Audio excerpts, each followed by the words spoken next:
Good morning. இன்னைக்கு black body radiation பற்றி பார்ப்போம்.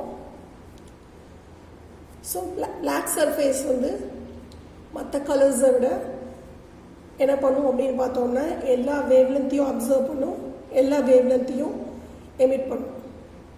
ஸோ இதான் special about black surface. So black surface அப்படின்றது நம்ம எதை சொல்ல முடியும்?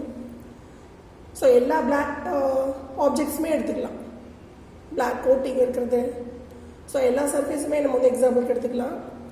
ஸோ பிளாக் எந்த இடங்களில் யூஸ் பண்ணுவோம், எங்கே வந்து அதிகமான ஹீட் எனர்ஜியை வந்து அப்சர்வ் பண்ணணும்னு நினைக்கிறோமோ அந்த இடத்துல நம்ம பிளாக் சர்ஃபேஸ் யூஸ் பண்ணுவோம்.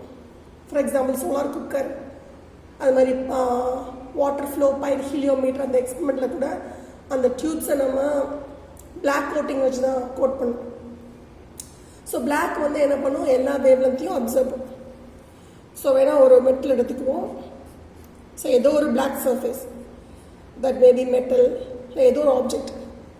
ஸோ இது வந்து ஒரு பிளாக் பாடி. ஸோ இந்த பிளாக் பாடிக்கு என்ன ஸ்பெஷல் பார்த்தோம்னா இது எல்லா வேவ்லென்த்தையும் அப்சர்வ் பண்ணும். ஸோ இது மேலே வந்து விழுகிற எல்லா கலர்டு வேவ்லென்ஸையும் என்ன பண்ணும், இந்த பிளாக் சர்ஃபேஸ் வந்து அப்சர்வ் பண்ணும். அதே மாதிரி என்ன பண்ணும், அதே வேவ்லென்ஸை திரும்பவும் ரீஎமிட் பண்ணும். ஸோ எவ்வளோ தூரம் அப்சர்வ் பண்ணிச்சோ அந்த வேவ்லென்ஸ் எல்லாம் திரும்ப என்ன பண்ண முடியும், ரீஎமிட் பண்ண முடியும். ஸோ எதுக்கு இந்த அப்சர்ப்ஷனும் எமிஷன்ஸ் ரெண்டுமே இதில் நடக்குதுன்னு பார்த்தோன்னா, ஸோ எப்போ வந்து ரேடியேஷன் நடக்கும், ஸோ இந்த பிளாக் பாடி வந்து ஒரு ஹை டெம்பரேச்சர் இருக்குது. ஃபார் எக்ஸாம்பிள் ஒரு 5500 டிகிரி செல்சியஸ் அளவுக்கு அதிகமான ஹீட் இருக்குது, ஹீட் கொடுக்குறோம் நம்ம தான். ஸோ அப்போ எல்லா வேவ்லென்ஸையும் அதை அப்சர்வ் பண்ணுது, திரும்ப அது எமிட் பண்ணும். ஸோ இதுக்கு போய் தான் நம்ம என்ன சொல்கிறோம், ரேடியேஷன். ஸோ ரேடியேஷன் எதனால் நடக்குது, இந்த ஆப்ஜெக்ட் என்ன பண்ண நினைக்கும், ஈக்குலிபிரியம் பொசிஷனுக்கு வர்றதுக்காக. ஸோ எல்லா ஆப்ஜெக்ட்டுமே என்ன பண்ண நினைக்கும், ஒரு தெர்மல் ஈக்குலிபிரியம் ஸ்டேட்டுக்கு, அதாவது நார்மல் டெம்பரேச்சர் அட்மாஸ்பியர் டெம்பரேச்சருக்கு ஈக்குவலாக வரணும். ஸோ அப்படி ஈக்குவலாக வர்றது தான் என்ன பண்ணணும், ரேடியேட் பண்ணணும்.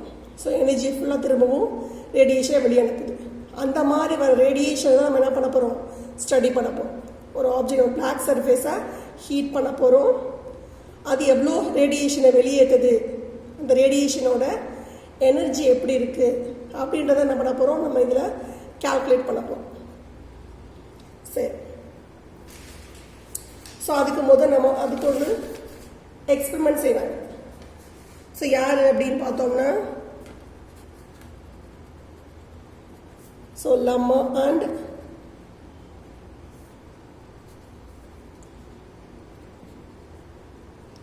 ஸோ அப்படின்னு ரெண்டு பேர் என்ன பண்ணுறாங்க, இந்த பிளாக் பாடியோட ரேடியேஷனை எக்ஸ்பெரிமெண்டலாக ப்ரூவ் பண்ணுவோம், இதோட எனர்ஜி ரேடியேஷன் எப்படி இருக்குது அப்படின்றத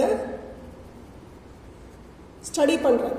சரியா, த்ரூ அண்ட் எக்ஸ்பெரிமெண்ட், ஒரு எக்ஸ்பெரிமெண்ட் வழியாக அதை வந்து படிக்கிறாங்க. சரி, அதனால் அந்த எக்ஸ்பெரிமெண்ட்டை பார்ப்போம். ஸோ இதுதான் அந்த எக்ஸ்பெரிமெண்டோட arrangement, energy distribution in black body spectrum.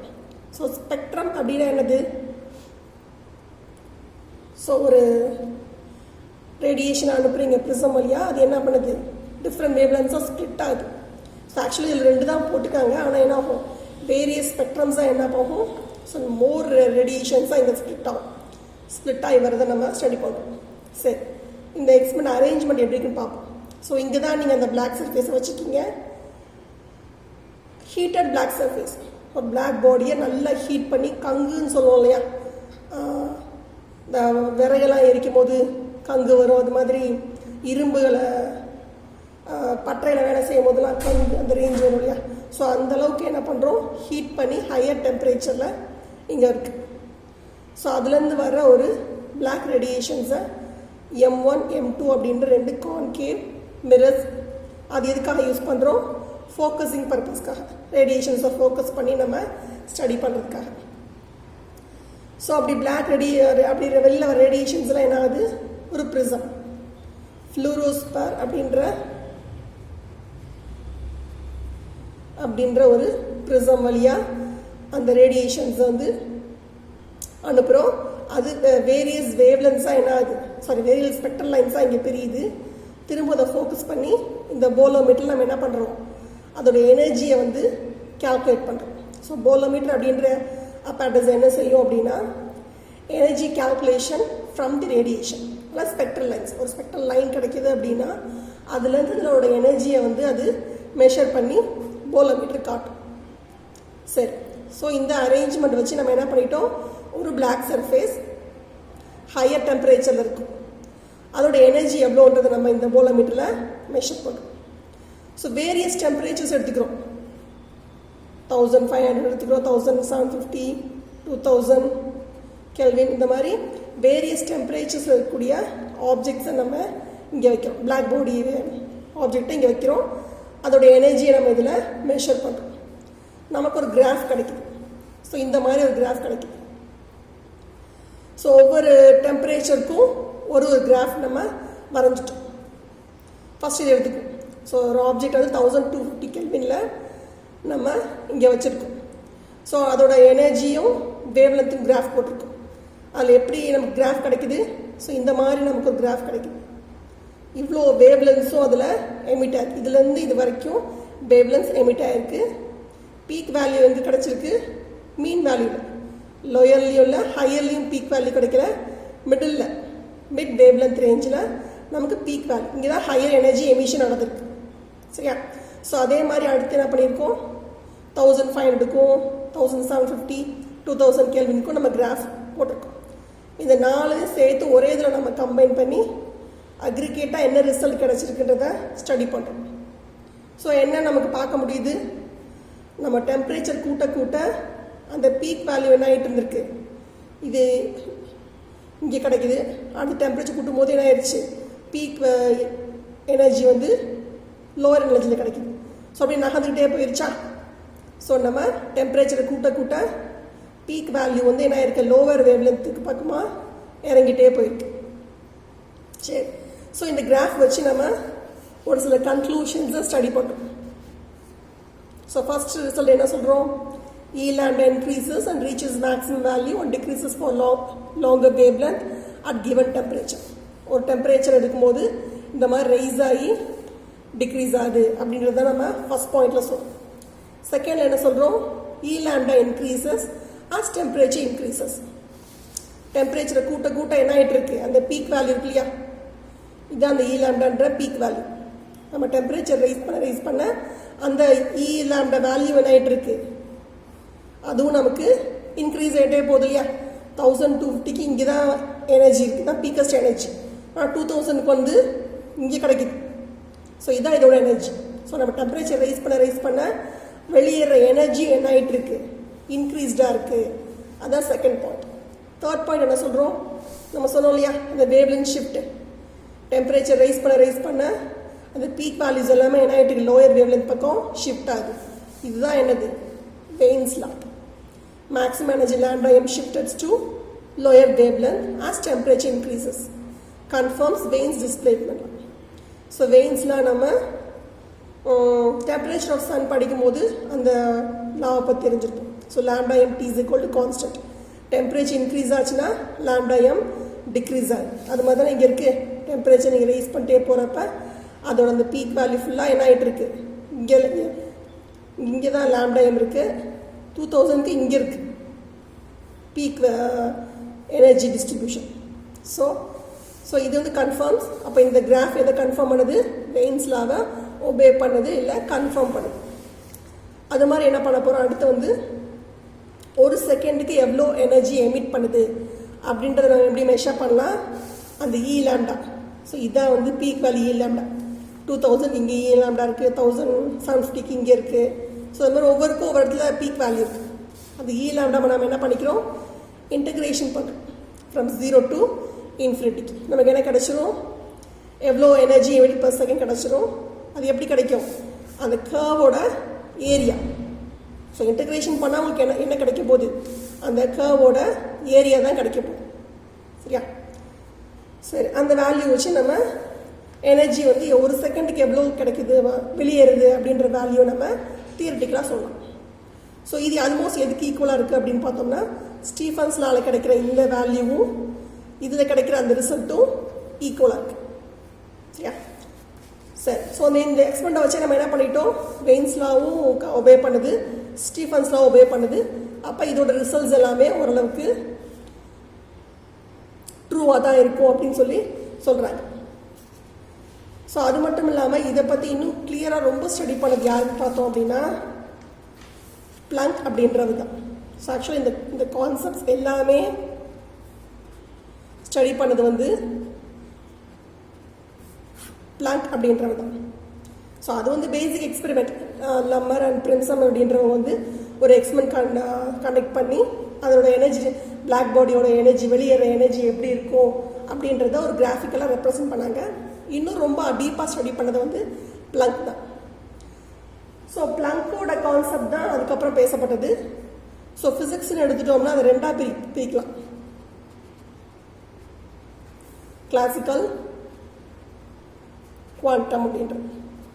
இந்த கிளாசிக்கல் தியரி படி நம்ம இந்த பிளாக் பாடி ரேடியேஷனை பார்த்தோம்னா நம்மளால் அந்த கிராஃப் எதுவுமே நம்மளால ப்ரூஃப் பண்ண முடியாது.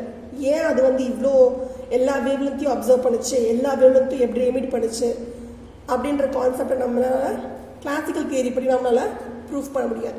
ஏன்னா கிளாசிக்கல் தியரியில் வந்து எப்படி சொல்கிறாங்க அப்படின்னா பிளாக் பாடி ரேடியேஷனை கண்டினியூஸ்ன்னு சொல்கிறாங்க. கண்டினியூஸ் ஸ்பெக்ட்ரம் சொல்கிறாங்க. ஸோ கண்டினியூஸ் ஸ்பெக்ட்ரம்னு என்ன அர்த்தம், எல்லா கலர்ஸும் அப்படி வரிசையாக இருக்கும். அந்த சோலார் ஸ்பெக்ட்ரம் பார்த்தோம் இல்லையா, ஸோ அந்த மாதிரி அப்படியே பேண்டாக வரிசையாக இருக்கும் அப்படி சொல்கிறாங்க. ஆனால் ஆக்சுவலாக வந்து கண்டினியூஸ் ஸ்பெக்ட்ரம் கிடைக்காது, லைன் ஸ்பெக்ட்ரமாக தான் கிடைக்கும். ஒவ்வொரு லைன்ஸாக தான் உங்களுக்கு ஸ்பெக்ட்ரம் கிடைக்கும். அதுவும் இல்லாமல் இதில் என்ன சொல்கிறாங்கன்னா அந்த பிளாக் பாடியோட எனர்ஜி டிஸ்ட்ரிபியூஷனை இக்குபார்ட்டிஷன் ஆஃப் எனர்ஜின்னு சொல்கிறாங்க. அப்படின்ற கான்செப்டை வச்சு அதோட எனர்ஜியை வந்து டிஃபைன் பண்ணுறாங்க. அதுவும் தப்பு. இக்குபார்ட்டிஷன் ஆஃப் எனர்ஜினா என்ன அர்த்தம், இன்கேஸ் இதுதான் வந்து ஒரு பார்ட்டிக்கல் வச்சுக்கோ, அதோட எனர்ஜியை நம்ம மெஷர் பண்ணுறோம். அதோட எனர்ஜி எப்படி மெஷர் பண்ண முடியுது, potential energy plus kinetic energy. அந்த பார்ட்டிகளோட பொட்டன்ஷியல் எனர்ஜியும் கைனடிக் எனர்ஜியும் ஆட் பண்ணால் வரக்கூடியதான். இப்படி தான் எனர்ஜி இருக்கும் அதுக்கு அப்படின்னு சொல்கிறாங்க. பொட்டன்ஷியல் எனர்ஜி கைனடிக் எனர்ஜி என்ன பண்ணிக்கணும், ஆட் பண்ணி வர்றது தான் டோட்டல் எனர்ஜி. அதுதான் அதோட எனர்ஜி ஆஃப் த பார்ட்டிக்கல் அப்படின்னு சொல்லி டிஃபைன் பண்ணுறாங்க. ஆனால் இந்த கான்செப்டை வச்சு பார்த்தோம் அப்படின்னா நம்மளால் இந்த பிளாக் பாடி ரேடியேஷன் வந்து ஏன் இப்படி எல்லா ஃப்ரீக்வன்சிலையும் எமிட் ஆகுது அப்படின்றத நம்மளால் சொல்ல முடியும். ஸோ இந்த ரெண்டு கான்செப்ட்ஸுமே தப்பு. ஸோ இதெல்லாம் வந்து தப்புன்னு சொல்லிட்டு குவாண்டம் என்ன சொல்கிறாங்க அப்படின்னா பிளாக் பாடியில் இருக்கக்கூடிய ஒவ்வொரு பார்ட்டிகளையும் சிம்பிள் ஹார்மோனிக் ஆசிலேட்டராக வந்து எடுத்துக்கிறாங்க. சிம்பிள் ஹார்மோனிக் ஆசிலேஷன் என்ன அர்த்தம், எக்ஸாம்பிள் எதை சொல்லலாம், பெண்டுலம் சொல்லலாமா. ஸோ பெண்டுலம் இருக்குது, அதில் வந்து 2 and 4 மோஷன்ஸ் இருக்குது. ஸோ இதே மாதிரி மோஷன் தான் என்ன ஆகிட்டே இருக்கும், திரும்ப திரும்ப நடந்துக்கிட்டே இருக்கும். ஸோ இப்படி தான் அலைவுகளாக வந்து போயிட்டே இருக்கும்.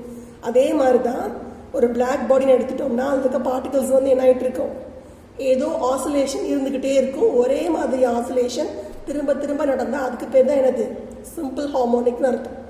அப்போ அது வைப்ரேட் ஆகிட்டே இருக்குது. இந்த பார்ட்டிகல் ரெஸ்ட்டில் இருக்கிறது கிடையாது, வைப்ரேட் ஆகிட்டே இருக்குது. சரி, ஸோ அந்த ஹார்மோனிக் ஆசிலேஷன் எப்பவுமே இருந்துகிட்டு இருக்கும். இப்போ அதுக்கு ஒரு நீங்கள் ஹீட் எனர்ஜி கொடுக்குறீங்க, கொடுத்தா அந்த பார்ட்டில் என்ன ஆகும், இன்னும் அதிகமான ஒரு எனர்ஜி, இன்னும் அதிகமான வைப்ரேஷனாக இன்க்ரீஸ் ஆகும். சரியா.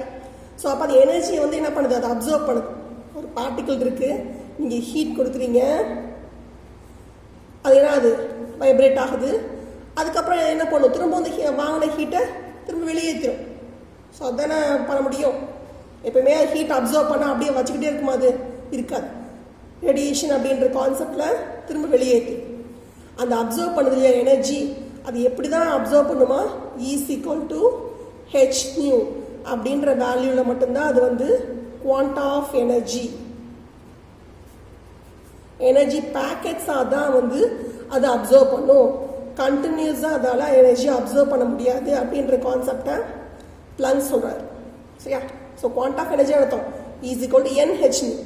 என்னன்ற என்ன வேணும் நம்பர் இருக்கலாம், அப்புறம் நேச்சுரல் நம்பர் 0 to ∞ வரைக்கும் எந்த வேல்யூ வேணால் இருக்கலாம். ஸோ அப்போ எல்லா ஃப்ரீக்குவன்சியும் என்ன பண்ண முடியும், இந்த பார்ட்டிகல்ஸால் அப்சர்வ் பண்ண முடியும். அதே மாதிரி அப்சர்வ் பண்ண எனர்ஜியை வந்து என்ன பண்ணும், திரும்பவும் எமிட் பண்ண முடியும் அப்படின்ற கான்செப்டை பிளாங்க் தான் சொல்கிறார். ஸோ இதை வச்சு தான் என்ன பண்ண முடிஞ்சு ஃபர்தராக குவாண்டம் மெக்கானிக்ஸ், குவாண்டம் ஃபிசிக்ஸ், இல்லை குவாண்டம் கெமிஸ்ட்ரியை ஃபுல்லாக டிரைவ் பண்ண முடிஞ்சு.